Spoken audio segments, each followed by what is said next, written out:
can't be funny anymore. So I was thinking that maybe you guys could help me out and just, like, regardless of if I'm funny or not, just laugh. Excellent job, thank you. Do the rest of you need to practice again? No? Okay. Well, to start things off, I'll just tell you a little bit about myself. Okay, honestly, this whole thing, I'm mostly just going to tell you a little bit about myself. So I think I just wanted to start things off by saying, I think I'll start things off with, which you might remember from like 30 seconds ago. And this time, I think I'll actually start things off by telling you something about my little cousin. He just turned 30 yesterday. Isn't that? I used to give him so much grief when we were kids because he's like 5 days younger than me. So if you did your math correctly, that means I just turned 30 like 6 days ago. And when we were growing up, I always used that like 5-day window to do things like, I'm 10 and you're only 9. I'm a teenager and you're still just a kid. I'm 16 and you can't drive, which is a weird flex because I didn't get my license till I was 17. I don't think I even got my permit till I was 17. I did not care about driving because everyone else in my house was driving places. I think it was around the time that I was like, I'm 18 and you're still the legal definition of a child. That he was like, okay, yeah, you're right. You turned 18 before me, but you're also going to turn 30 before me. And you know what? He was right. This is a race I'm going to win for the rest of our lives. Well, the rest of my life.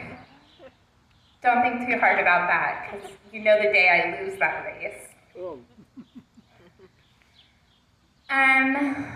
Yeah, honestly, I think I've been kind of subconsciously looking forward to turning 30.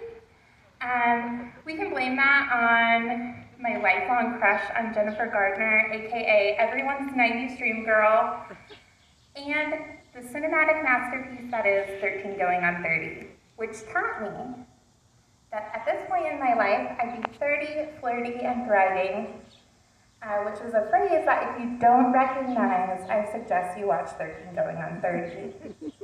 It's a charming and endearing movie, and it makes you fall a little bit in love with both romantic leads. Like, if you watch it, and at the end you're like, yeah, I'm still straight, then you know you're a liar. So, I'm just kidding. Look, this is a comedy. It's a comedy. I'm just kidding. I believe that straight people exist.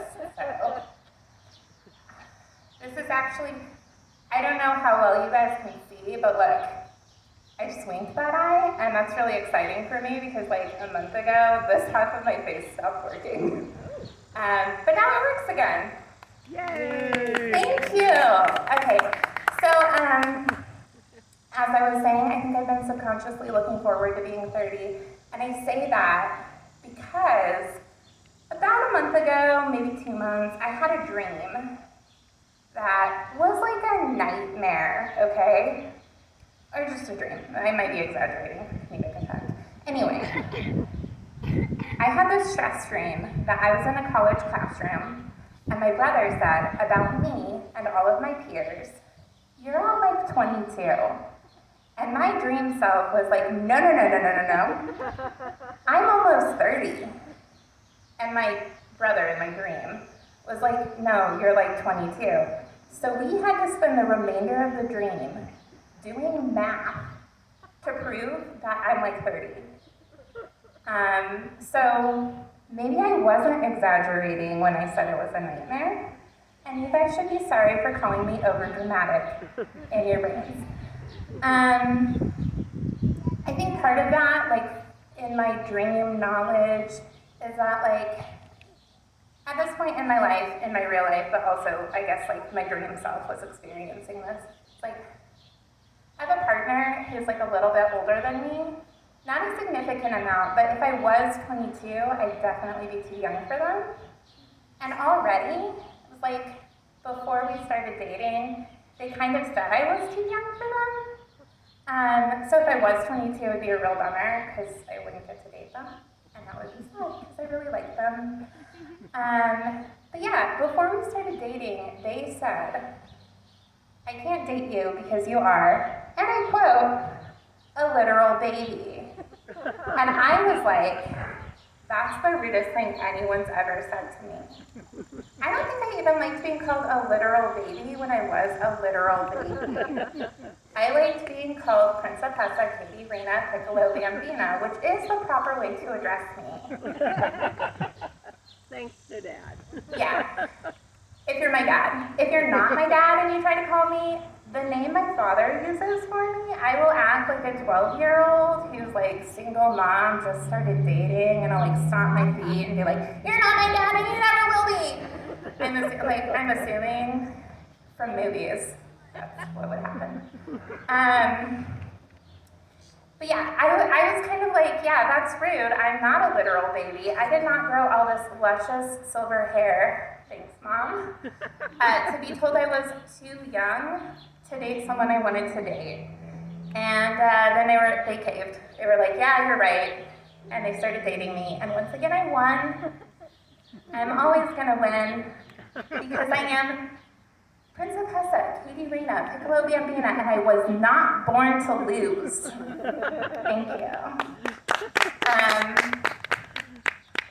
I really am winning with this person, for the record, because they're just like very genuine and good and considerate and thoughtful, just like a really good person. And they have a similar energy to my parents, which kind of sounds weird, except I have really, really good parents. So it's kind of like that thing, you know, when like a rich kid only wants to date other rich people because they're like, that's the kind of person who can give me the life I've grown accustomed to. It's like the same thing, but like with being a really decent person. And like you have to be super kind and thoughtful and helpful, or I'm just not interested, you know? Because this is the life I've grown accustomed to. Really good people.